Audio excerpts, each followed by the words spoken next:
Good evening, everyone. Thank you so much for joining us. It sounds like it's cold almost all over the country. We're really excited to share this webinar with you tonight. This is a really hot new tool straight off the presses, and we think it'll be very helpful to you. And we think ESPs will be able to use this to really help identify how to best protect our schools together. So I want to introduce my two colleagues, Erin Doxer and Caitlin Rollo from our NEA Center for Organizing, and I'll let them take it over from here. All right. Thanks, Lisa and Jessica. Thanks, y'all. I believe you have to stop sharing and let me share my screen, Lisa. And while Aaron's doing that, hi, everyone. Caitlin Rollo from the Center for Organizing. I live in the great state of New Hampshire. And I do want to just say up front, if you hear snoring in the background, those are my two pugs. They're sitting right below my feet. It is not people asleep behind me, bored to tears by this presentation, because this is really amazing and incredible. And so I'm actually going to hand it off now to my amazing colleague, Erin, who will kick us off tonight. Oh, thanks, Caitlin. Yeah, my name is Erin Doxer. I am an organizer in the Center for Organizing with the NEA. I'm coming to you live from balmy Boston, Massachusetts. Everybody's out here in their bathing suits. I don't know about all of you. I feel really lucky to be here with all of you tonight, even in only webinar form. I can't see your faces, but I feel your presence. I actually live here in Boston with two paraprofessionals. And there's a special place in my heart for all of the work that you do that makes educating students possible in any sense of the word. And I'm so excited to talk to you about how we can organize together to keep each other safe. And so I'm going to talk to you tonight about a digital tool called the POST tool, Protect Our Schools Together. But I'm actually going to take you a little bit back to where I was 10 years ago. 10 years ago, I was walking through security at the Philadelphia International Airport. I was walking into my job as a bartender at one of the restaurants there behind security. And I was walking into a job that I knew was unsafe. Just the previous week, one of the cooks had cut open their hand in the kitchen, and we had looked for a first aid kit, and there was none to be found, even though it is required by law. And there were incidents like that happening all the time in this workplace. And I mentioned this story because I knew that feeling of walking into a place that I knew was unsafe, and it didn't feel good. And it was a couple weeks later when I walked out of work and I met a union organizer for the first time in my life that my whole life changed. We organized a union in that workplace. About 110 of us came together to demand better safety protections. And my life has never been the same since. But I want to think about what we're going to talk to you about tonight in that same context, in that union organizer asked me, what would you change about your job to make it more safe? And how could you come together with your coworkers to do that? And I think it's up to us in this moment to figure out creatively, how do we come together with our coworkers to make things more safe, right? And that's what this tool is really about. So just a couple more housekeeping things. One, just, it's awesome. It's awesome to see so many of you here. Please blow up the chat. Write in questions, thoughts, whatever is striking you, please share. We're also going to use a couple polls. So when those pop up, choose whatever makes the most sense to you and click submit. Now, we're not trying to test you, right? We're not trying to see if you're paying attention, but it's just to make the experience more interactive and fun. So right now I feel like I'm talking to a wall, but the more you guys blow up that chat, the more I feel like we're all in a room together, right? And so maybe try out that chat just by sharing your name, where you are, and your favorite childhood nickname. I'll share that mine was Double A. I have 2 A's in my name, Aaron, so there you go. It wasn't too embarrassing. Maybe we can get some more embarrassing ones in the chat. I'll also make note that there's a Q&A section that's separate from the chat. And so if you make sure to put your questions there, we'll try to answer them in real time or follow up about them. So quickly, what we're going to go through is I'll introduce you to the POST tool itself. We'll talk about an example of what of how fighting using a survey and using a digital web form like this might look like and how it might help us to keep each other safe. We'll talk about an example in Colorado. Then we'll break for a little bit of question and answer. If you all want clarification on anything, we'll do that. And then we're going to do a little scavenger hunt. And in the last couple of minutes, we'll go through some next steps if you want to use post in your local. But unfortunately, I have to start with some of the bad stuff. I think we have to start with the reality, right? Which is that we are in a deadly pandemic in which so many of us are forced to come to work in person, despite the fact that working conditions have not been made safe, right? And we know that the death toll now has risen over 450,000 in the United States. We know that students are suffering. We know that educators are suffering. And we know that the ways in which we are suffering and who is suffering is just a continuation of the inequality that we saw before this pandemic started, right? So the students of color and students in particular zip codes where schools are not funded correctly, right? Those are the people who are suffering disproportionately from the impacts and the effects of the pandemic now and will continue to, right? And within all of this, we are working as educators. We are taking on everything we can to try and make our students' lives safe and inspiring and all the things that we know that their lives can and should be. But we're being faced with cognitive dissonance, right? Because we're walking into a place that we know is unsafe, right? We're walking into a place where it's not clear what the communication will be if somebody gets sick or what happens if they do get sick, right? And we're working twice as hard, right? We're in hybrid. We are, having to cater to a lot more because of social distancing and cleaning and all these things. And meanwhile, there's public pressure saying, this is nothing, go back into work. It's totally safe despite what we know. I know it's not great to start here. I know it's depressing, but it's important to name. I promise you, the next slide is a little bit more uplifting. So this one, I'm going to ask you all to participate here. So I want to ask, what should our schools, our buses, our cafeterias, and our campuses feel like for students? And I'm gonna really pause and let you all come up with some amazing creative ideas here.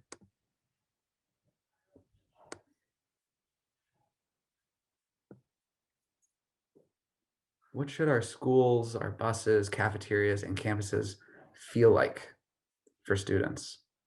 Safe. Absolutely. Yeah. Safe. Welcoming. Absolutely. Safe. Normal. Yes. A safe place. Warm and inviting. Absolutely. Comfort. Yeah. Virtual. Yeah. Yeah. I'm seeing in the chat that a lot of you are sharing your responses with me because it says to all panelists in the chat. And if you want to share your responses with everybody and with each other, you'll have to click all panelists and attendees. So just select that in the to. There you go. Perfect. Friendly, healthy. Absolutely. So I would add onto these all the normal things that we think our schools, our buses, our cafeterias should be, right? Which is inspiring, right? They should be a place that students want to be in. They should be a place where students can feel the most themselves and where they can challenge themselves, right? And I'm going to go one step further, right? And I'm going to say exceptional. Oh my God, I love this. This is why we shouldn't have written any of these slides. We should have just let you guys come in and write them. I think that the difference between the previous slide and how scary it is and our vision for what our schools and our buses and cafeterias should look like and feel like for students is up to us. It's up to us as a union of educators. It's up to us as activists and advocates, because we know that the politicians, right, and the administrators have proven that they are not willing to make our schools and buses and cafeterias all those things that we have just talked about, right? They don't have the political will. They don't have the agenda. They don't have the money at times, right? That's something that we always hear. And really, what's going to make that difference is us. And so that's the context into which we can think about using this Protect Our Schools Together tool. So briefly, I'm just going to mention that though Caitlin and I are the ones in front of you, The Protect Our Schools Together tool is a huge effort, a collaborative effort between a lot of different people and a lot of different centers within the NEA, including UNISERV directors and reps from state unions, and just a lot of people have put in their creative energy into this. And so this is a tool that if I'm walking into work and I see something unsafe or something that hurts students, I want to pull this out, and in 5 minutes or less, I'm going to fill out this form notifying my UD and my union about what's going on and getting ready to take action. And so it's just a link, right? I'll take you there. This is what it looks like when you click on the link. Is it the most beautiful, amazing app in the world? You know, no, we're not trying to build the next Tinder or whatever have you, but we are trying to make something that feels useful to you all, that will help you connect with your coworkers and make your schools safer, right? So when you log into this, you'll see, and I'll blow it up a little bit so everybody can see it. What happens first is you put in your contact information, right? So I'll put in mine. Oh, look, it autofills. That's really nice. I'm gonna put in information for the school district that I grew up in. So I'll say I grew up in Reading, Massachusetts, sleepy little town just north of Boston. I looked that up. I went to elementary school at J.W. Killam Elementary. Boom. So as you can see, these fields auto-populate as you search for them. We have every school district and school or campus or work site in the country essentially loaded into this site.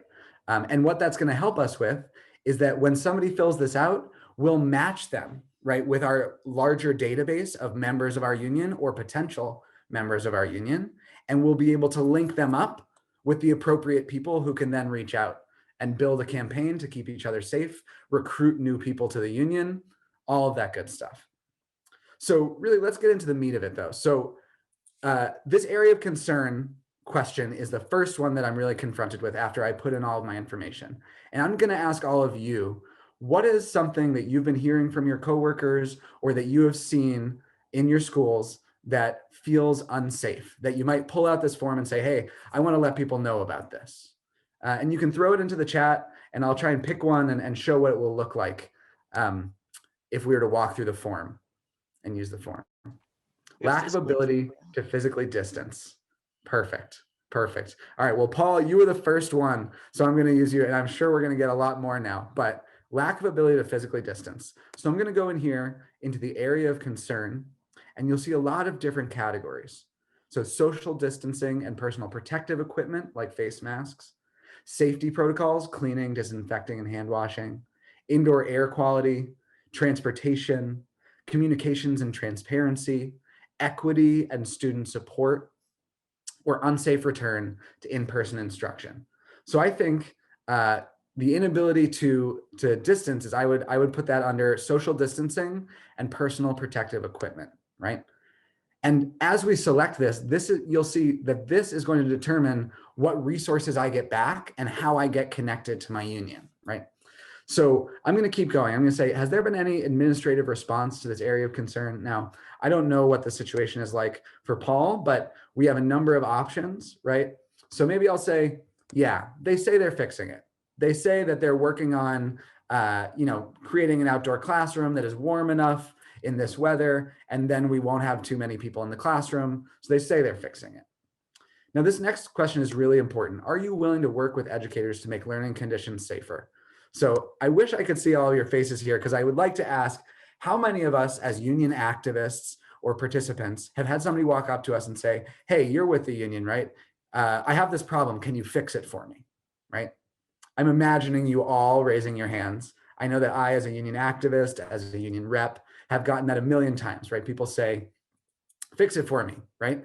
And the truth is that a lot of these issues can't be fixed just by one person, right? It has to be fixed by all of us coming together to put pressure on the decision makers to make things safe, right? And so when we ask this question, this will allow us to select if I'm going to know, all right, am I just providing information or am I going to jump into the fray, right? Am I willing to organize with my coworkers?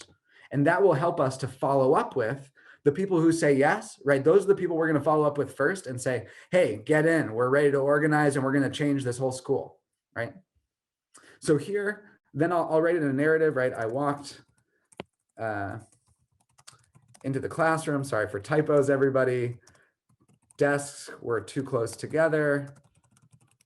I think we have too many students in a small class, right? And then after I write in the narrative, I'm gonna fill out some demographic information. So which of the following best describes my role? I'm gonna say here, I'm an education support professional, right? I'm a paraeducator, or maybe I'm a school bus driver, right? And I want to make sure that I looked in, I saw that those desks are way too close to be safe. And this is going to help me to be linked up with other people who have the same role as me. Now, I'm also going to make note here that it isn't just us or even members of our union who can use this. If your local association is thinking about how do we get more parents involved in keeping schools safe, right? You can give this form to parents and they can fill it out as a family member, right? If you all are thinking about engaging more community members or even retirees or school administrators, even you want to work collaboratively, then they can also fill out this form, right? And then we ask another demographic question, right? Which of the following grade levels do you work with most? So we'll say I'm working in elementary school. And then this last question, we ask, how has the pandemic challenged your ability to educate or serve students? How has COVID-19 been a challenge for student learning in your community, right? And we ask this question because it's not just the immediate health and safety concerns that are impacting students and educators right now, right? Many of us became educators because of our passion and our drive and our belief that the best thing we can do with our lives is to help students, right? And to build the type of schools that we all talked about a little bit earlier. And so we want to also collect this information and share with each other. How is this making our jobs harder? How is it making it harder for students, right? So after I've filled that out, I'm going to click submit, right? Again, 5 minutes. I can pull this up on my cell phone. It's hard to share it in a webinar on my cell phone, but, and I click submit. And now I'm going to show you what happens next. All right, let me see if I can blow this up to full screen again. Apologies. So when something like that is submitted, the first thing that happens is that twice a week, UniServe directors or union reps are going to get an email with a list of the people who have filled out the form, right? And that's going to help them to figure out, okay, now I've got to talk to my local president, I've got to talk to the health and safety committee, and we've got to follow up with these people. The next thing that happens is a digital journey for any member who submitted the form. So about an hour after submitting the form, they're going to get an email back saying, congratulations on taking the first step to make our schools safer together. You said that your area of concern was social distancing and personal protective equipment. Here's a resource for how to think about getting engaged and getting some of your coworkers involved in making your school safer and making sure that you can socially distance and have the proper PPE, right? So there's a targeted resource that goes to people based on whatever they select. And then there's also a document called Collaborating in Crisis, which will go to everybody, which basically just says, here's how you think about organizing, right? You pick an issue, you talk to your coworkers, you meet up virtually, and then you make a plan, right? A couple days later, they'll get a second email. And in that email, they'll be able to select any other things that they're concerned about. So I selected social distancing and PPE, but I'm also really concerned about the air quality and ventilation. I will select that and I'll also get a resource there. And importantly, we'll also share a story with people here about people in the same job category who are taking action to win somewhere else in the country. And so for all of you, that would be, a story about ESPs who have gotten together, and there's a pretty inspiring one, I think one in Texas, about folks who have got together to push back layoffs, right? And to make sure that there's enough people in the schools to keep them clean and safe. And then a couple days later, folks will get a third email with the additional resources they requested and the contact information for their union rep. So if they want to get in contact. And I think with that, Caitlin, I'll turn it over to you for a minute at least. All right. Thank you. Thank you, Aaron. Mm. And I do want to give props. This is traditionally Tim's portion of the presentation, and he really helped to make this what it is that you're seeing right now. And so Common Knowledge is a resource that your union reps, UniServ directors will have access to once a form, or hopefully forms, are submitted by folks within your locals. On here, there's templates for legal language, model contract language, a whole bunch of different resources, issue organizing guides, scientific research, sample language for legislation, and it's all organized by areas of interest. So how about we go over to, I saw somebody typed into the chat, air quality and ventilation is an issue in one of their buildings. I see someone had a question about windows not being able to open. That must be a huge concern not being able to open your windows, especially if that's some of what the CDC has recommended. And so actually when your union rep goes in here, they click that, you'll find there will be a whole bunch of different resources that they have access to that are either NEA specific resources that we've created throughout the years. These were compiled from all the different departments across NEA, as well as our CBMA folks, and then as well as external resources.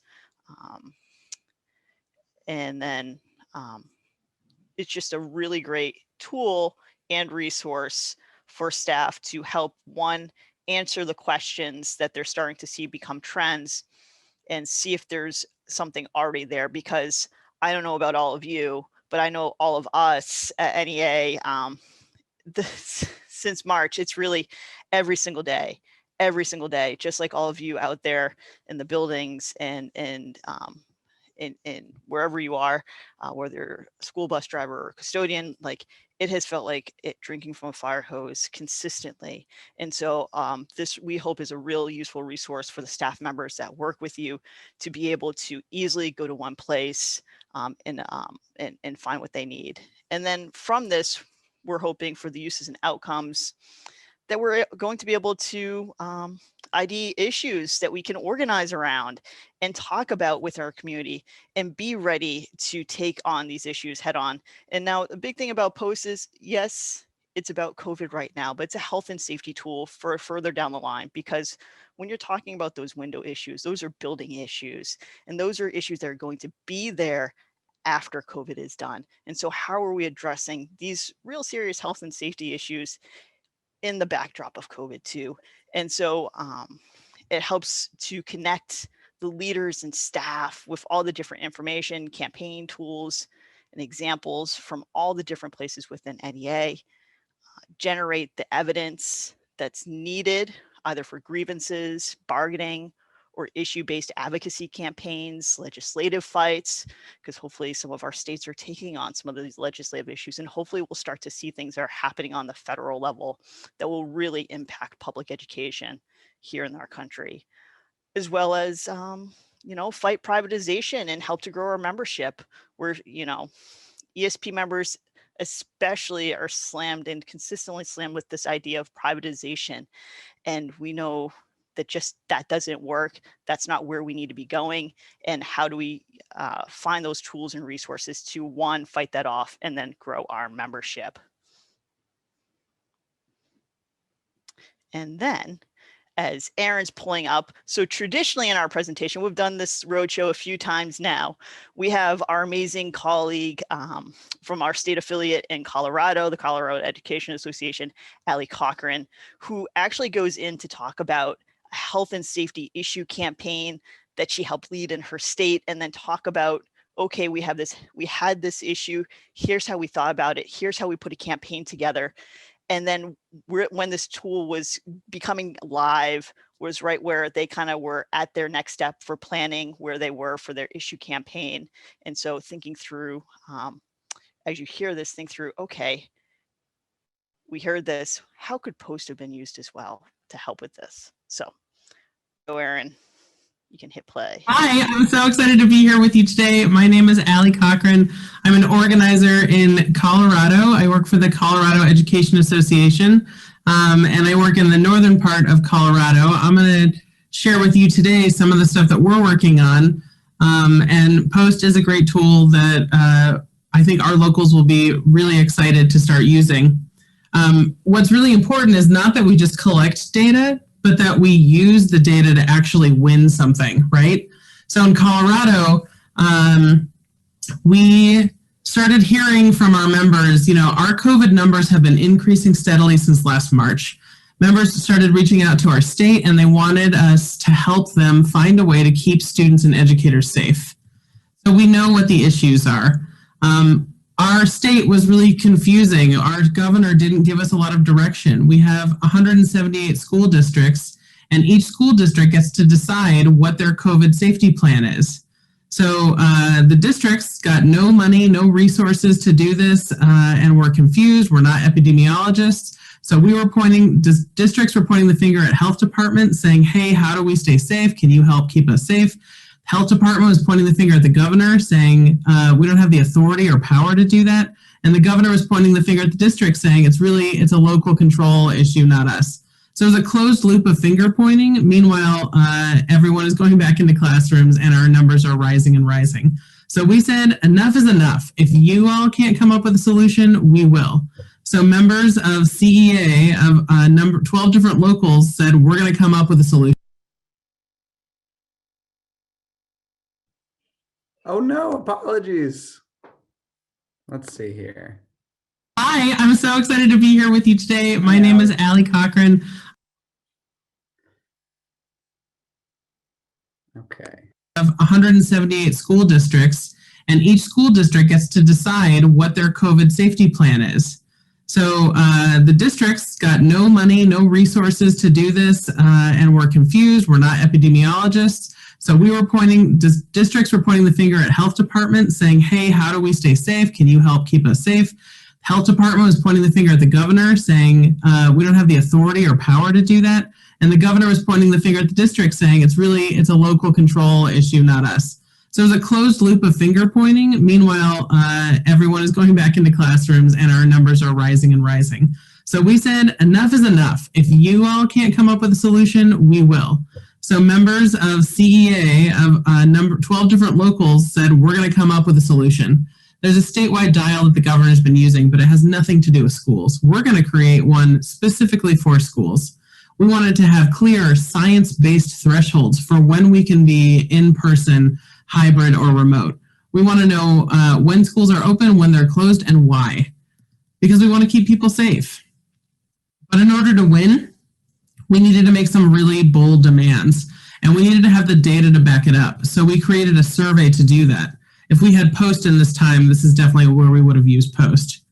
The important thing we did that's different is usually organizing campaigns start with a survey to identify issues. We already knew the number one issue was help keep us safe, health and safety. So instead of doing a survey first, we did a survey second. First, we wrote our strong demand letter, and then we did a survey to get the data to back up our bold claims. Once we collected all of the information, we put it together in a demand letter that we sent to our districts, and then we had a press conference to go public. Once the press conference and the demand letter were over, the bosses started calling and they said no. So now it's time to escalate, and we're working together towards our win.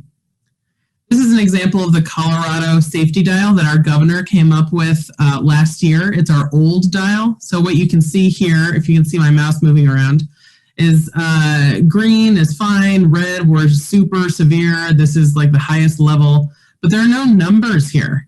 So how am I supposed to know when we move from one color to another? The governor really kind of arbitrarily gets to decide and said that school districts get to do the same. And that's really difficult. If I'm a parent, if I'm an average Joanna Schmoanna student, there's no way that I'll know whether tomorrow I'm going to be in-person, hybrid, or remote because it's an arbitrary decision. In some of our locals, they created these huge matrices. We should consider all of these things when we decide whether to open or close. We need to look at the percent positivity rate, hospital bed usage, but also like access to laptops and internet. We need to look at racial justice issues. All of these metrics are very important and we should care about them. But when there are so many variables, it got confusing and chaotic to decide like how we were going to keep each other safe. So our numbers kept rising and rising, and we got all the way to red. We were like at the maximum level red, so bad. So our governor held a press conference and he said, I made a new dial. We're in the red, so I've added level purple. That's not how we stay safe. If we're in red, then we need to lock stuff down and close schools to get back into the safety, right? Didn't happen. So what we're saying is this dial is a great idea, but it's not catered. It's not designed to keep us safe. So our members said, you know what? We need a science-based metrics with clear thresholds to navigate when our schools are in-person, hybrid, or remote, because we want to keep people safe. So we're going to target our local school boards, and we're going to work together to get the school boards to pass a new business item to adopt, implementing, and using our dial. This is the dial Colorado had. This is the dial we said we want. Do you see the difference between our dial? We got rid of that stupid level purple because we're prioritizing safety, and we added numbers. Look at how helpful numbers are so that people can navigate and decide, like, we're doing well, we're not doing well. I'm going to need to find daycare next week. I'm not. These numbers, we decided to go with the percent positivity rate. That's the number that the press seems to glom onto and that most people can understand easily. So in level green, 0% positivity rate, we are good to go. All schools are open and all students attend in-person learning. Really clear right here. This is what the number means for schools. In blue, all schools can open if they want to, and remote learning is available for students who opt in. Level yellow, all schools can open and remote learning is available for students who opt in. Here's where we start cracking down. If we're at a 5% positivity rate, because the World Health Organization says this is the point for cause for alarm, all schools closed and all students learn remotely. Same thing for red. So see how much more clear this is?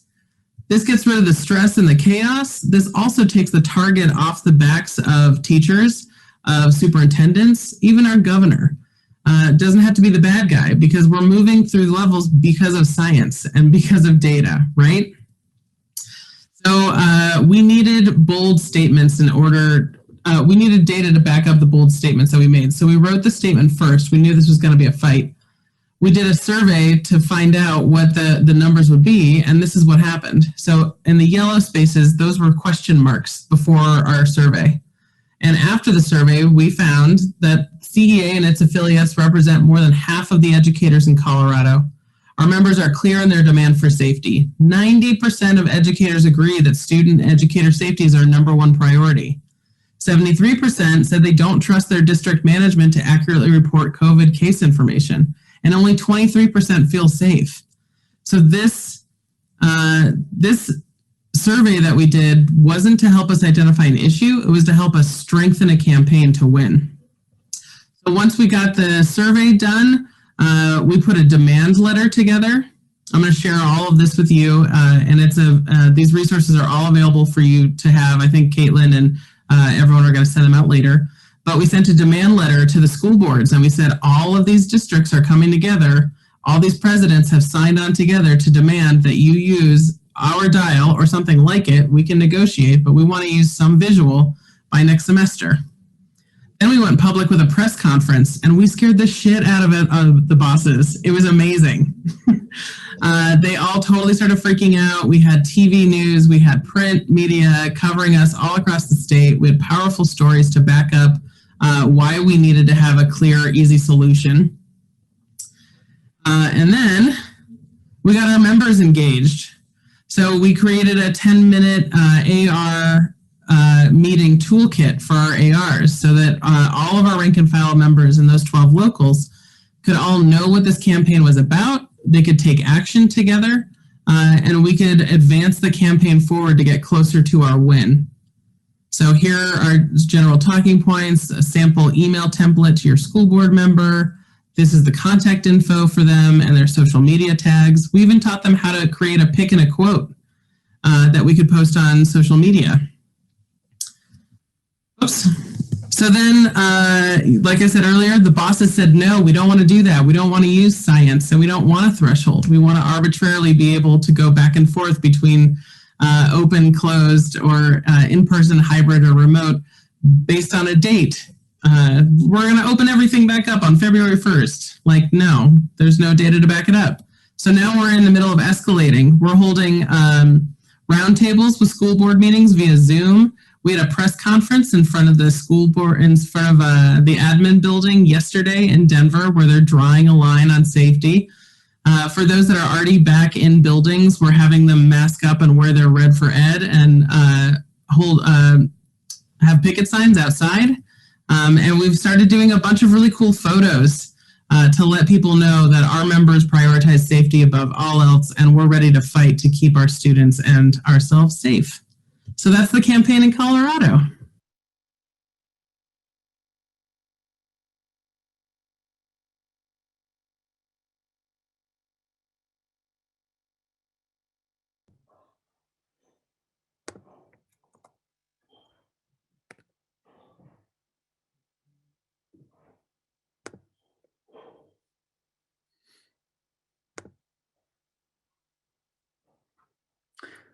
Okay, we've been talking a lot.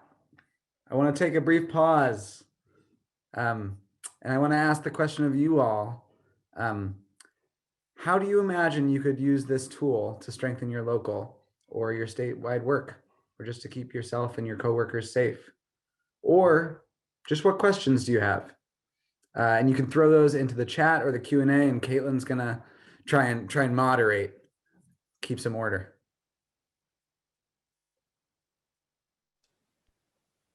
Don't everybody ask all at once.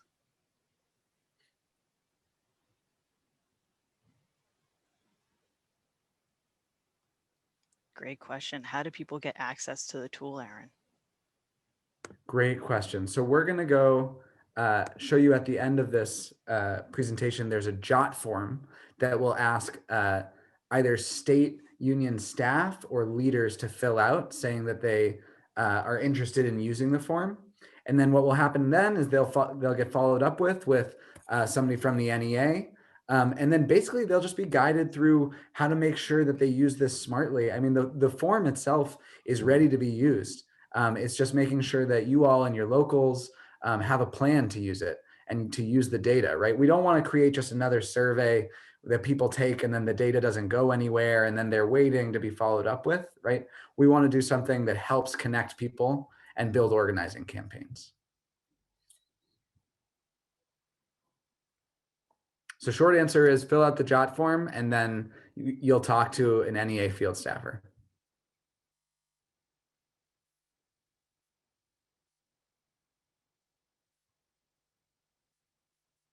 Yeah, I'm seeing a great comment in the chat.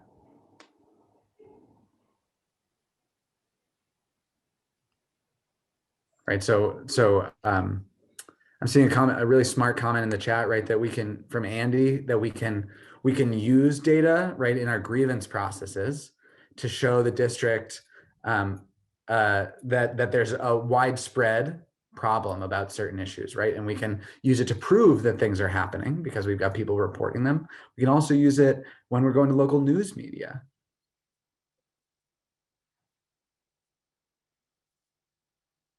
Oh, yeah, I'm seeing in the chat also, there was a question about NEA 360, right? Do people need to have an NEA 360 account to use the tool? The reports themselves, so if you want to be able to sort through the information and find out, who answered indoor air quality and who answered social distancing, then you'll need an account in NEA 360, which you can work with us at NEA or with somebody on your state affiliate staff to get. But in order to fill out the tool, anybody can do it. You just need a link. And as a follow-up, we have a great question of, can you review how the UDs access the information in 360? Do states need to do something to turn on this data? So the answer is states don't need to do anything to turn on the data. It's going to automatically start being recorded. All you need is really an NEA 360 account and a link to be able to access the larger reports. But the automatic emails will start as soon as people start filling out the form. The automatic emails to UDs about here's the names of people in your region who have filled out the post tool, and here's the issues that they selected. Now, if you want to get more information about people, you got to go into NEA 360. Right. So we have another great question of, do you see a use for post after COVID? Wow, that's a great one. I'm actually, Caitlin, I don't know, this is something I feel like you talk about a lot. So I don't know if you want to take this one, give my voice a rest. Sure. So I think that post is just sort of how Aaron touched on his own personal experience. One of those big areas that at NEA we've never really focused on that we really should be is those health and safety concerns. And so post is an organizing tool, because I also see a comment of how is this different than collecting data? And so post is a tool that isn't just meant, as Aaron touched on earlier, to collect data, to gather information. It's actually meant to be an organizing tool, very much like we saw in the earlier part of the conversations, and just like CEA of, yes, CEA, their example was they just went with the campaign and then gathered the data after. Ali usually touches on that. Really what this is helping folks start in a place, providing a tool to states. States need to opt into this tool. We're giving first run with our winter worksite spring enrollment states, but really this is a tactic for organizing, and it's for long-term and thinking through those health and safety concerns. Like I touched on earlier, our infrastructure and our buildings. I'm in the Northeast. Our buildings haven't been updated. We have finally gone rid of some schools, at least near me, where lead pipes are finally going away. But I know my folks in Michigan have issues like that. So this is just, it is a tool to help create an issue advocacy campaign for your locals. And I'm going to reference two more comments in the chat, and then we'll move on. We'll have a little bit of time at the end for some more questions if folks have them. But so Paul, I think, is trying to stump us here. There are no dumb questions. I think the connection between using a tool like this and an organizing campaign that Ali talked about, right, is that we use a tool like Post in order to identify people who have issues and then follow up with them to have one-on-one conversations in which we challenge them to take action and build power with their coworkers, right? And that's kind of like, that's organizing 101. And the Post tool should not disrupt that. It should help us to do that, right? Because we can send it out widely. We can cast a wide net and catch what folks are really passionate about, what they're really worried about, and get their contact information so we can follow up with them. And I'm seeing, yeah, Rohit, that absolutely thinking about using this with community members, with parents, right? How do we bridge this gap that the privatizers and the 1% are driving between parents and the people who take care of their kids, right? Because they are benefiting. They are the ones who are driving this wedge. And we need to find ways of crossing that gap and building solidarity with parents, right? So with that, I think we'll move on, but we'll come back and we'll have some more time at the end where we can talk about other questions, because we have a fun activity now. We got a scavenger hunt. So I'm actually gonna ask folks, you're gonna take a break from listening to me. We're gonna give you 10 minutes, and you're gonna see if you can find some of these documents that we have listed here at your school district or your union website. And so these are all documents that we might think about. This is how we can take the temperature on our school's safety, right? So the memorandum of understanding, the contract, right, between your union and the district regarding COVID-19 specifically. Reopening metrics that have been issued by the district, by the superintendent, right? Those are the things, that's the worksheet or the paper saying, here's when it's safe to be in person, right? I want you to look for if there's a protocol in your school or in your district for when there is a positive case, right? Is there a document that tells us what happens then? Can you find any information about if or when schools would go back remote, right? What happens if we're in person? Is there a certain point at which we would go back remote? And then see if you can find any information about your union's health and safety committee. So these are just examples of some things, but I want you to try and look at your school district website or at your union website, and if you have other ideas about where you might find these documents, put them right into the chat. But for now, I'm going to put on some music so we can groove, and I'm going to give everybody 10 minutes, so right until 8 p.m. Eastern, to try and search for this stuff on your own, and then we'll come back and talk about it. Sound good?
Solidarity forever. Solidarity forever. Solidarity forever. For the union makes us strong. When the union's inspiration through the workers' blood shall run, there can be no power greater anywhere beneath the sun. Yet what force on earth is weaker than the feeble strength of one? But the union makes us strong. Solidarity forever. Solidarity forever. Solidarity forever. For the union makes us strong. It is we who plowed the prairies, built the cities where they trade, dug the mines and built the workshops, endless miles of railroad laid. Now we stand outcast and starving mid the wonders we have made, but the Union makes us strong. Solidarity forever, solidarity forever, solidarity forever, for the Union makes us strong. They have taken untold millions that they never toiled to earn, but without our brain and muscle, not a single wheel can turn. We can break their haughty power, gain our freedom when we learn that the Union makes us strong. Solidarity forever, solidarity forever, solidarity forever, for the Union makes us strong. In our hands is placed a power greater than their hoarded gold, greater than the might of atoms, magnified 1,000-fold. We can bring to birth a new world from the ashes of the old, for the Union makes us strong. Solidarity forever, solidarity forever, solidarity forever, for the Union makes us strong.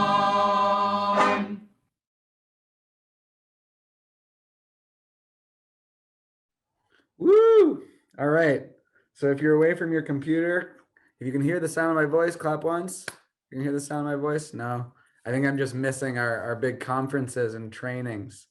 Come on back from the dark ethers of the internet where you've been searching for this information, and let's just share how that went. So I want you to ask yourself a couple questions. One is, how many of those documents did I find? And please feel free to put your answers into the chat. How many of those could you find? Was it easy or difficult to find it? I saw in the chat, some folks had it emailed right to them. Was that everybody's experience? And then what could we do differently in my union to keep each other safe? So again, I'm just gonna pause and let you all populate the chat and think through your ideas here. How many of those documents could you find? Was it easy? Was it hard?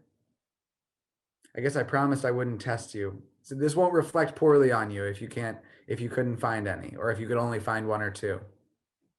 Not easy to find. Okay, thanks, Francis.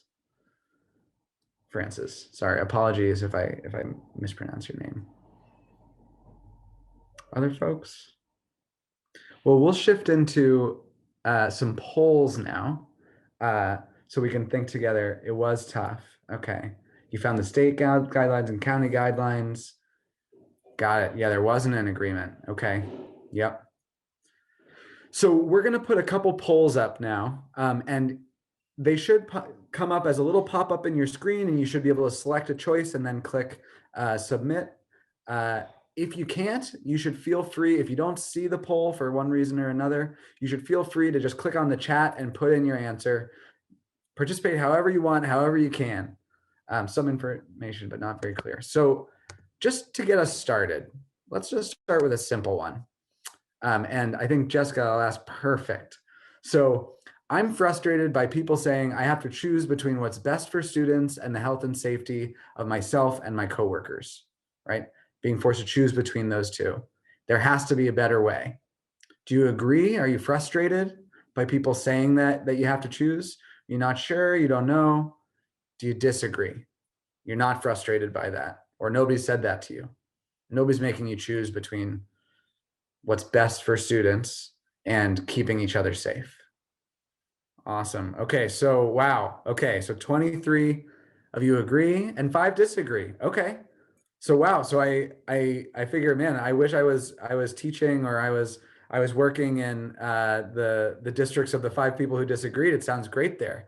But yeah, I mean, it sounds like a lot of us are feeling like people are saying that we can't do both, right? We can't take care of each other and take care of our students. which, frankly, if this were if this weren't live recorded, I might say it's more than BS, but I'll just say it's BS, right? Okay, so what about number 2? Caitlin, you want to talk through this one? Absolutely. My district, college, or university has a clear, well thought out plan for in-person instruction that is based in science and safe for everyone. Can't wait to see the results of this after seeing some of the chatter there happening during the scavenger hunt. Oh, look at that. So about 20% of you agree, 16% not quite sure, and overwhelming majority disagree, 64%. Yeah, and I'm making note. It looks like, so 5 people again agree with this. And I'm not going to try to make assumptions, but it might be the same 5 folks, right, who answered that first question the same way. And then we've got a little bit more leeway here on, maybe there's good metrics, maybe there isn't, who knows, So let's go to this third one, which I think might help us to understand the answers to that second poll, right? So the third question is, I know how the protocols for health and safety were created, and I feel confident educators like me were part of making the decisions that impact our lives. You agree with that. You know that the protocols for health and safety were created, you know how, and you feel confident that people like you were part of making them. Yeah, and I see Kathy in the chat. Thanks for sharing. Yeah, so we're making a big fuss over making sure people are distanced in the classroom, and yet we pack them all together in a school bus and send them off. Yep. So this one, I know how the protocols for health and safety were created, and I feel confident educators like me were part of making the decisions that impact our lives. Do you agree with that? Not sure. What do you think? Oop. Okay, disagree. Okay, majority of people are saying, yeah, either I'm not sure how they were created, or they were created without our input, right? Somebody else was making those decisions. It was the superintendent and a bunch of parents. It was the school board. It was, some expert who's never driven a school bus before, right? Yeah. So this is what we're hearing, across the country as well. Okay, what about this one? Now, this one, I think it's important to ask ourselves, because we want to make sure that we're doing the best thing we can, right? To make sure that we're communicating with each other. So I know who to reach out to. Oh, sorry, Caitlin, I took your question. It's okay, Aaron. Once he gets on a roll, everybody, it's like a traveling sideshow here. The polling is a new feature here. We've never actually done this in webinar format. So thanks for bearing with us here. And so poll number 4, I know who to reach out to in my union if I don't feel safe and want to do something to help make our schools, campuses, and workplaces more safe for everyone. So overwhelmingly, many of you know who to go to, 26 of you, 3 not quite sure, 1 disagrees, and oh boy, Kathy, that doesn't sound good, but I'm sure that there's ways to work around that for sure. Oh, and same for you. All right. That's great news. I just want to say it's great news that the most of the people on here know who to talk to and reach out to if you don't feel safe. That's awesome. It's a sign that we're doing things right? It's a sign that you have built a good structure in your local union.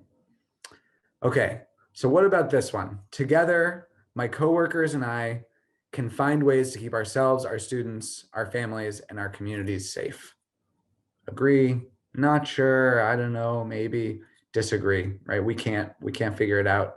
We're not going to be able to do it. There's no way, right? We asked this is a scary time, right? But what's people's gut feeling? Do you think that together, your coworkers and you can find ways to keep yourselves, your students, your families, and your community safe? Agree? I don't know, maybe we can, maybe we can't. Disagree, there's no way. We're not going to be able to do it. Okay, so this is a really interesting one. Okay, so we're pretty split. And I'm seeing Paul in the chat. Yeah, we can figure it out, but getting folks to make those right choices is a whole other thing, right? So we've still got just about 50% saying, yeah, I agree, we can do this, right? We can come together as a union, as educators, and we can find these ways to do it, right? A lot of people are saying, I don't know, maybe we'll come together, but we won't be able to make our district actually make those decisions. Like, how are we going to do that, right? And a couple people are saying, look, no matter what we do, it's going to be unsafe. It's really scary out there. So thank you all for sharing those and for sharing how you're really feeling. I mean, I think these questions are important to think about as we think about using a health and safety tool, right? As we think about using something like Post, or we think about having a lot of conversations with our coworkers, these are opinions and questions, right, that are going to be raised, right? And when you first sit down with somebody who says, I filled out a Post form and I said that, it was really unsafe how many desks there were in my classroom, you're going to come right up against, do they think that it's possible to win, right? Do they think that it's possible for us to make things safer? And some of our work, right, as activists and organizers is to show people the way, to make them believe that we can make a positive difference, right? So with this, I'm going to move right into next steps because we're coming right up there on time. So, Paul, I think earlier in the webinar was asking the tough question, what do we do next, right? So the next step for most of you is to get your state staff or your state leadership to fill out this JOT form. And Caitlin is going to drop the link to that in the chat. And you should feel free to take a look and send it to your rep or to your local president or to your state president or whoever it is that you think would be most interested. Send it on to them and say, hey, you got to fill this out and then we can use this really amazing tool, right? What will happen next is we'll send a 3-week guide for kind of how to start using Post and how to get all of your coworkers to start using Post in an email. And then NEA and your state staff lead are going to connect to talk about how to incorporate Post as part of the current organizing. We'll also bring in our communication staff to make sure we can put this form on your websites and make it look a little bit nicer and make sure people are seeing it as a part of everything else that all the other amazing things you're doing. And then we've got our contact info down here for if you got further questions that remain after this webinar. So I think lastly, before we move into questions again, I just want folks to put into the chat, what's a campaign or what's an issue that you hope that you can fight and win to keep students and educators safe? All right, what's one thing that you are thinking about right now that you're saying, man, if we were able to win that, we could save lives, right? We could make things a lot safer for everybody. Other folks, any campaigns, any issues this has got you thinking about? I know we talked at you a lot. That's the way webinars work, unfortunately. I wish we could all be sitting around a table eating Snickers bars, keeping everyone safe. Absolutely. Vaccinations, absolutely. Yeah. Andy, yep. Awesome. Vaccinations, yes. Yeah, getting a lot of chatter about the vaccinations. Absolutely. After March 1st. Options to stay home and learn virtually. This is awesome, folks. Okay, well, so yeah, proper masking, safety, yes.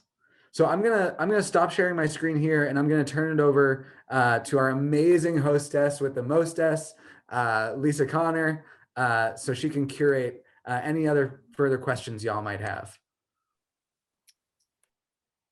Thank you both. That was really great information and an awesome webinar. You guys left a lot of time for activities and questions and Q&A, but we'll want to give people one more chance to ask questions for Caitlin and Aaron before they go. Okay, so I don't think there's any more questions. We don't want to spend too much time on this. I know everybody's had a long day, so we'll just keep rolling. I'll turn it over to Jessica.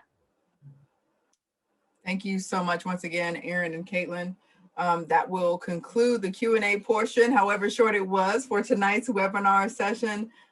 We got all of those questions answered throughout the webinar, but thank you everyone for your active participation in tonight's session. As you know, this pandemic is having a devastating impact on our students, educators, and especially our communities of color. In times like these, we depend on the stability and support of our public schools, public health systems, and public safety nets. These services form a network of support that help our communities grow and thrive and now face devastating cuts due to the economic downturn. Whether we are Black or white, Latino or Asian, Indigenous or immigrant, we must stand united to ensure our health, safety, and future success. That is why the NEA has launched a national campaign to demand that Congress respect the work educators do, that they keep our students, communities, and colleagues safe, that they support our families and remove barriers for our collective participation and voice, no exceptions. Congress can do this by immediately passing legislation to stabilize funding for public education in the upcoming school year, as well as addressing inequities impacting our students' opportunities and provide the necessary resources to protect our students and educators as they re-enter our nation's public schools. This moment calls on us to go all in for all of us. If you would like to be a part of this call to action with Congress, visit nea.org/COVID action to see how you can take part in the action. Again, you see that on the screen, nea.org/COVID action. We are now at the conclusion of our webinar. On behalf of the NEA ESP Quality Department in the Center of Great Public Schools, we would like to thank you for taking the time to participate this evening. There are many ways that you can continue to stay connected and engaged on topics such as this discussion. One resource is by joining NEA Ed Communities. Ed Communities is NEA's online professional learning community, which allows educators to collaborate on issues that are important to them, share resources and ideas, network, and much more. You don't have to be an NEA member to join. You can search content by group names, topic, or create your own group and invite colleagues from across the country to collaborate with you on your desired topic. Please be sure also to visit our website, the NEA ESP Professional Development webpage. On that page, you'll be able to stay up to date on upcoming webinar presentations and take advantage of previously recorded professional development opportunities. To request a general session-specific certificate of completion as a participant of recorded sessions, please send your requests by emailing espqweb@nea.org. All requests must include the session title and the on-screen certificate of completion code. Session certificates will not be provided if your viewer code is not included in the email request. Note, due to limitations in our ability to track attendance after live sessions, requests for personalized certificates will only be provided for participants of live webinars. It is only through live webinars that attendance can be verified. The certificate received for viewing recorded sessions will be session specific, but will not include personalized names. On behalf of the Center for Great Public Schools, NEA ESP Quality Department, I would like to thank our presenters for tonight's webinar presentation and thank you for your participation. Stay safe, stay healthy. Good night from the NEA ESP Quality Department.